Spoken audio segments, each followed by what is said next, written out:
everybody. Hope you had a good weekend. It's been pretty hectic around the Halleck household this weekend. Been trying to install a fence, but the contractor hadn't shown up. We're halfway through it, so I had to install a temporary fence for my two dogs outside, Toby and Bigsby. Well, Toby's a pretty big boy. Neither one of them are very old. They're not a year old yet. But Toby, he's probably 85 pounds. He's part Shar-Pei and something or other, some kind of hound, I think. But they were literally destroying our stockade fence, and the tornadoes and the weather and various things here lately wasn't helping any. It had kind of knocked down one side, so it's time for a new fence, and we're going to put up a 5-foot chain link. Hopefully it'll contain them. But Toby, he'd take a run and jump and hit the fence maybe 3-4 feet high with both paws, and he would crack the slats, and then he'd reach up and he would grab it with his mouth and rip it off. And well, he couldn't get out. He just wanted to see out. I caught him one day. There was a knot hole about that big, probably 4 feet high, maybe 5 feet high. Well, Toby, he could raise up and put his paws up, and he could look through that hole back behind our house, and he could see through. But Bigsby couldn't. She's a little bit shorter. She's a part lab and part schnauzer, I think. Real wiry hair type of dog. She couldn't quite see, so she would jump up and suspend for about a second and a half, look through that knot hole with her eye, and then drop down. So I think the chain link's going to help with them being able to see out and be calmer. But I had to construct a temporary fence because it was getting awful bad with them being in the laundry room. The shave today I'm going to do is a review and also to a repeat of a shave I tried to do a while back, but my camera failed and I wasn't able to get it recorded. I'm using my honeysuckle and fir spice imitation Trumper skin food as a pre. This is Cornhuskers lotion, and it's dug way back there, so I'm not going to show you. But this smells wonderful, wonderful. I love the honeysuckle fir combination. But I've got a load of soaps. Stirling Soap Company. This one is Tuscany, and Tuscany is it has Tuscan cypress, bergamot, and violet. It smells pretty good.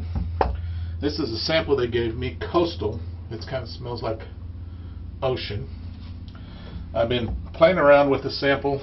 It's a little bit smaller sample, and this is black cumin and orange. You can definitely smell the cumin, and the orange is just real subtle in there.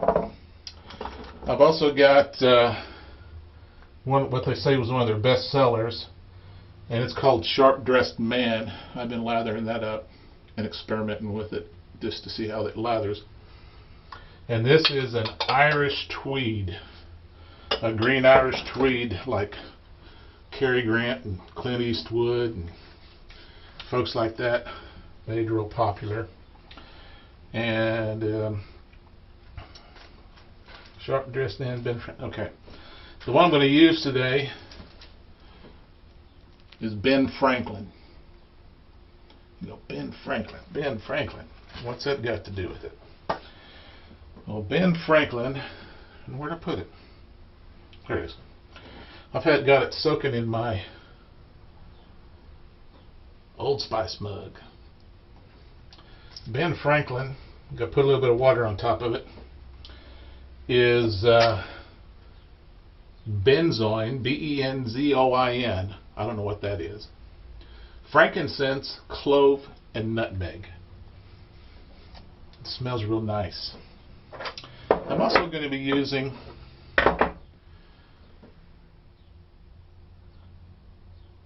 Neillite, I don't know if you can see that, my Neillite, Neillite razor. 3-piece razor. I've got loaded a chroma diamond blade in it, second use with that. But if you can see up close here, this side has 1, 2, 3, 4 little loops in it, and this side has a whole bunch more. 1, 2, 3, 4, 5, 6, 7, 8. This is supposed to be the milder side, and this is supposed to be the more aggressive side. It's a Bakelite razor.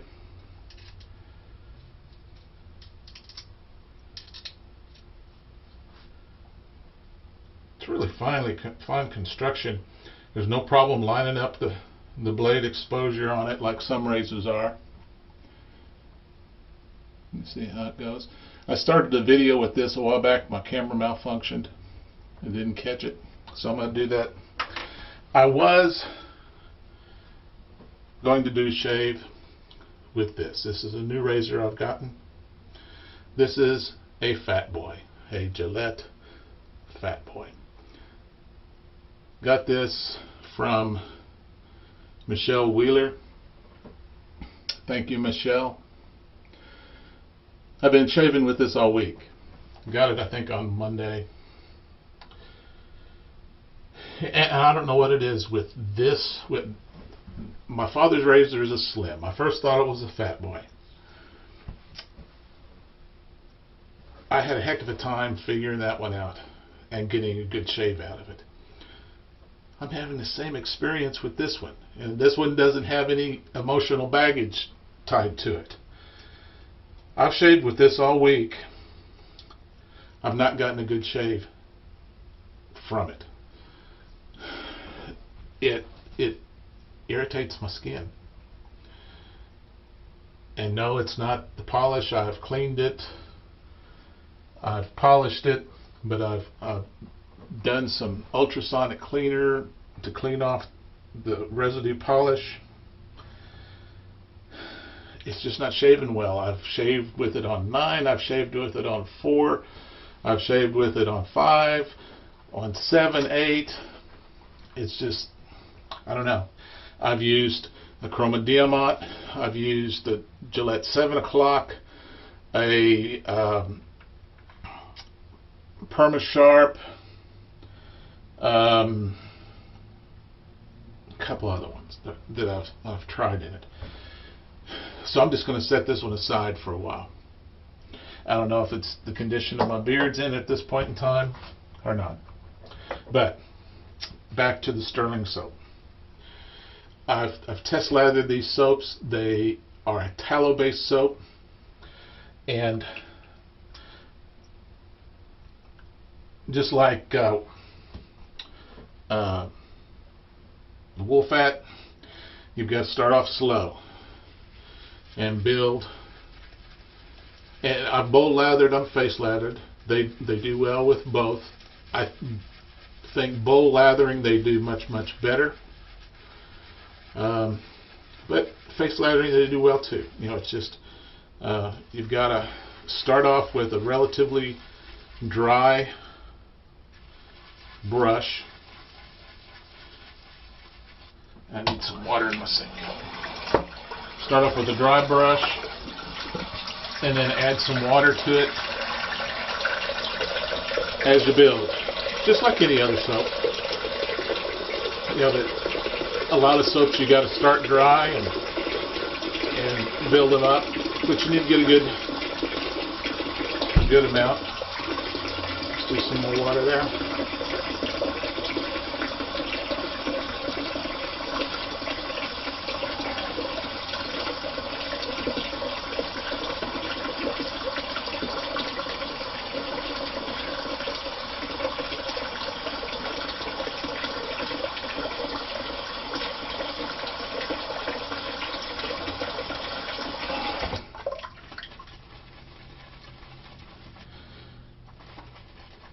I think it would be easier for me to build with this, but this is an awful big, they're thick pucks.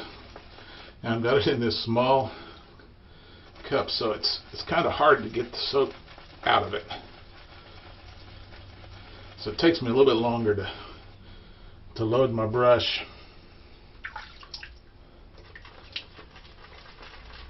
Than what if I had a little bit deeper bowl or cup using this. There we go.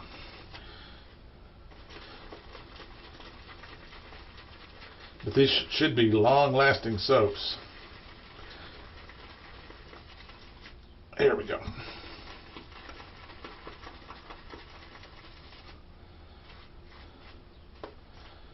There.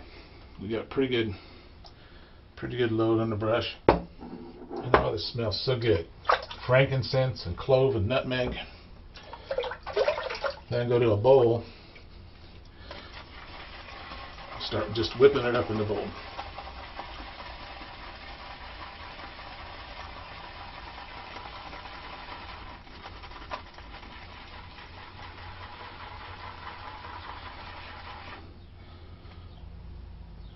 Got a pretty good go on it.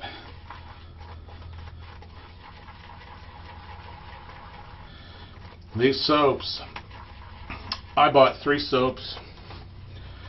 I ordered the Ben Franklin, the Tuscany, and the Sharp Dressed Man, and they threw in this sample, which is about a half puck of the Coastal, and then a little bit smaller sample of the black cumin and orange. And with shipping, it ended up to the United States, it ended up being about $20, $5 a puck for their shading soaps. Their other soaps, I think, are $3 a bar, which is pretty good. A lot cheaper in a lot of places. But there we go. It's nice, thick, slick lather. A little bit of water on my face.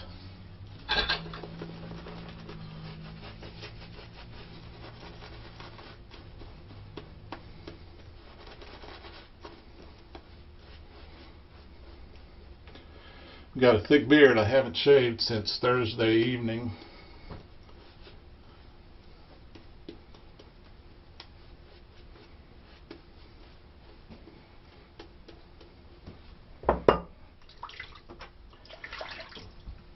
There we go, on the aggressive side of the Neillite with a chroma diamond blade, second use.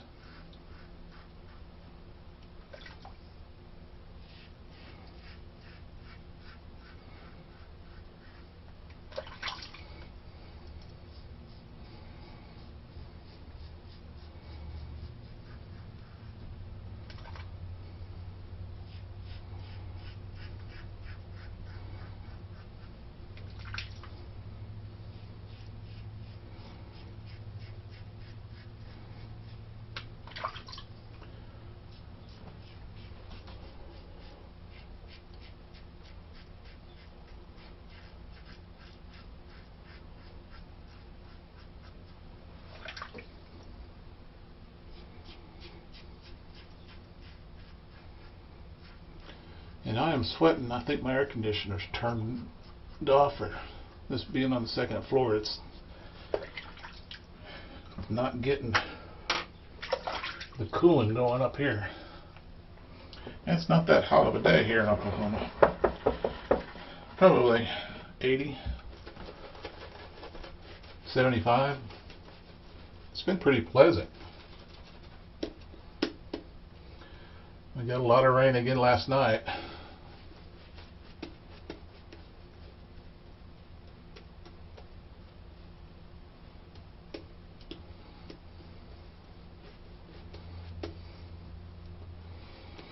I think I didn't quite mix this up the way my test lathers were. I guess being on camera and wanting to be time conscious has something to do with that.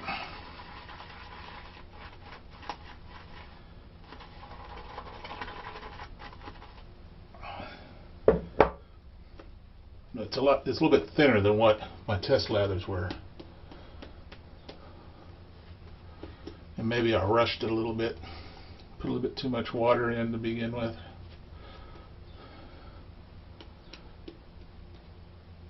But it being a tallow-based soap, my test lathers, they were very thick.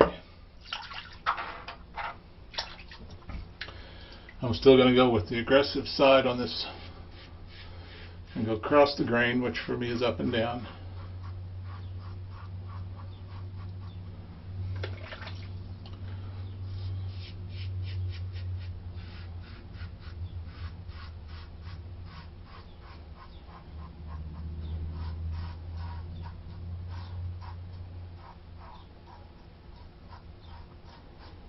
It's a different sound that you get from this razor than with a metal razor.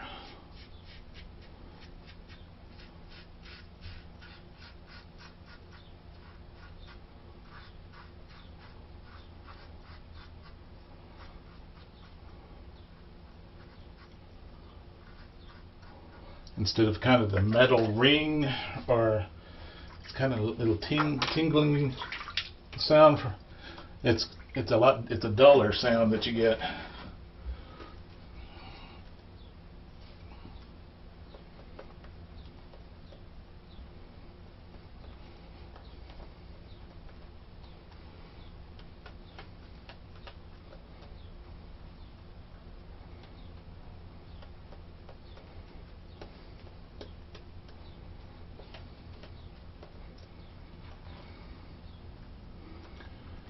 Yeah, this soap right at the moment, it's definitely got more bubbles in it than what my test lathers did.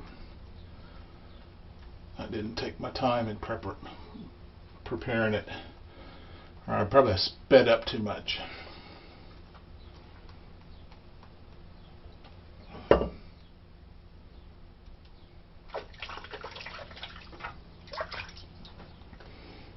I'm going to use the milder side.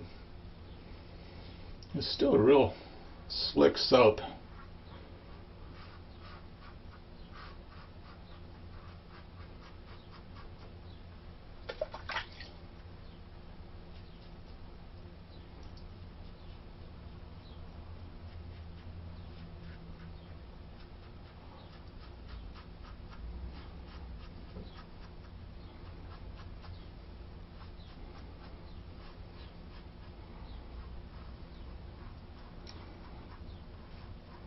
Against the grain for me is sort of up and to the side.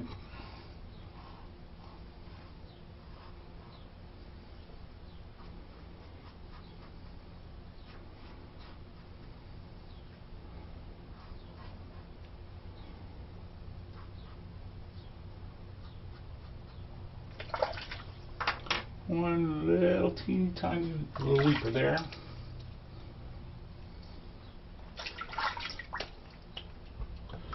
Rinse off. Some cool water.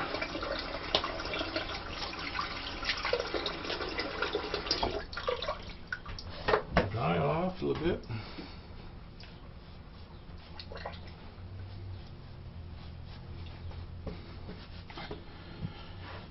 And to finish up, where did I put it?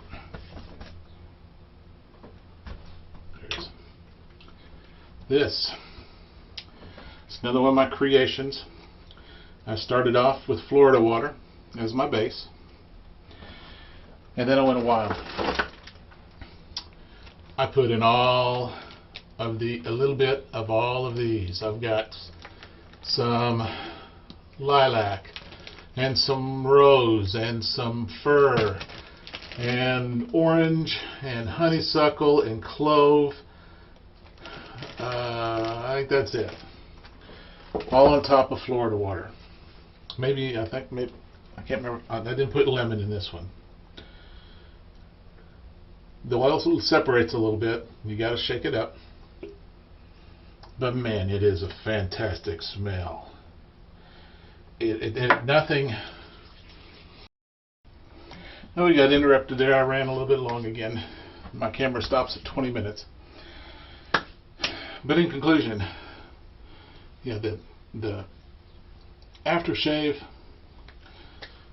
is very, very nice just because you create it yourself.